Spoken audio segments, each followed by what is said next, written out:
Every day, without thinking, millions of people perform ancient rituals. A knock on wood, a birthday wish, a wedding ring, a candle for the dead. Simple actions, tiny habits. But what if these rituals are actually surviving fragments of forgotten civilizations? Long before science explained disease, storms, death, or bad luck, humans searched desperately for control. And so they created rituals. Some were meant to protect people from evil spirits.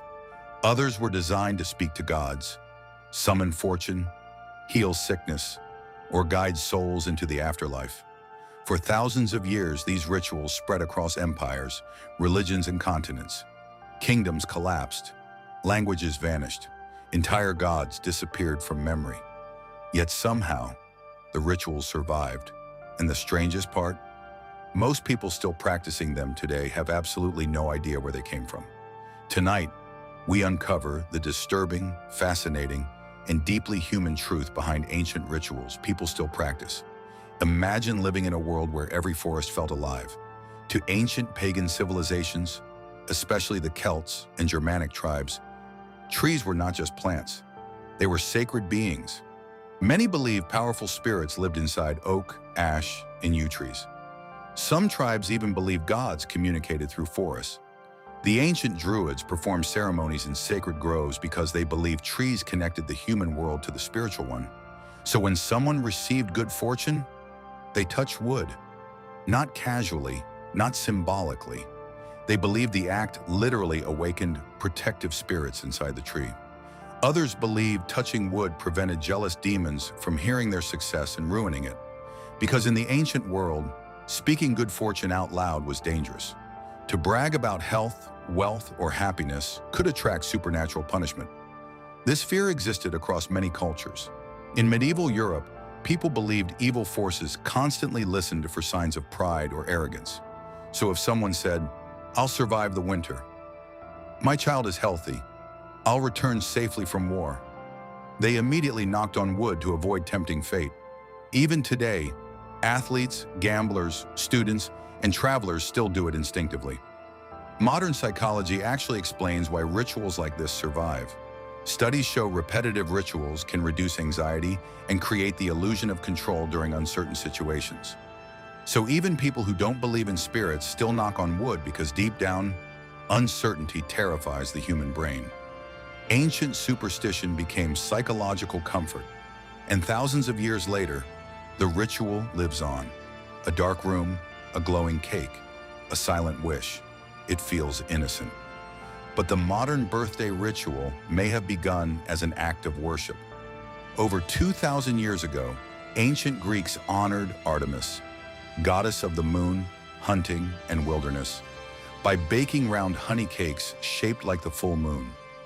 Candles were placed on top to imitate moonlight, but the candles were more than decoration. The Greeks believed smoke carried prayers and wishes upward to the gods. When the candles were extinguished, human desires traveled into the heavens. And this idea appears again and again throughout history. Ancient Egyptians believed smoke connected earth to the divine realm. In many cultures, fire represented transformation, the movement between life and death, humanity and gods. Even today, birthday wishes follow the same ancient logic. You must stay silent.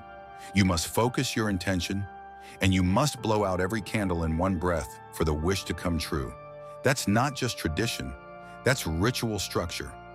Anthropologists define rituals as symbolic actions repeated in precise ways to influence events or emotions. And birthday ceremonies contain almost every classic ritual element: fire symbolic offerings, group chanting, silence before a wish. A ceremonial act, modern birthdays are essentially ancient spiritual ceremonies hidden inside family celebrations. Most people never realize it. Marriage rituals are some of humanity's oldest surviving traditions, and many of them began not with romance, but ownership, survival, and religion. Ancient Egyptians viewed circles as sacred symbols of eternity because they had no beginning and no end. Rings symbolized infinite love and spiritual unity. But the Romans transformed marriage into something more legal and political. Roman brides wore rings to signify loyalty and contractual union. Some historians believe early rings symbolized ownership by the husband, and then came one of history's most famous myths, the vena amoris, the vein of love. Romans believed a special vein ran directly from the fourth finger of the left hand to the heart. Scientifically, this vein doesn't exist, but the belief became so powerful that the tradition survived for centuries. Today, billions still wear wedding rings on that exact finger, and the rituals don't stop there. Throwing rice at weddings began in ancient fertility ceremonies. Rice symbolized prosperity, abundance, and healthy children. The white wedding dress became popular after Queen Victoria wore one in 1840, but white had already long symbolized purity in religious traditions. Even the wedding veil has ancient origins. In Rome, brides wore veils to hide themselves from evil spirits that might curse their happiness. What feels like romance today often began as spiritual protection against unseen forces. Marriage itself became a ritual designed to stabilize society, secure alliances, and protect families from chaos. Love came later. For over 5,000 years, humans have believed smoke carries power. Incense was once one of the most valuable substances on Earth. Ancient frankincense and myrrh were traded across massive desert routes worth fortunes in gold. Entire economies depended on incense trade. Why? Because smoke was believed to connect humanity to the supernatural. The ancient Egyptians burned incense during mummification rituals because they believed it purified both body and soul. Babylonian priests used incense while reading omens from the gods. In China, incense clocks were even created to measure sacred ritual time. In Hindu traditions, incense symbolizes devotion and purification. In Buddhism, smoke represents awareness rising beyond material existence.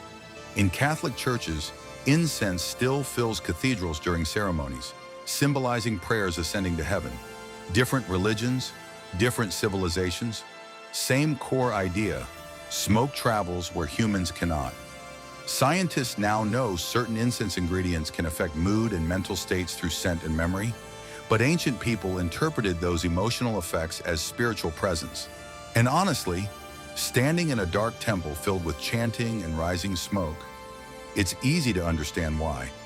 Today, salt sits casually on dinner tables, but in the ancient world, salt was survival.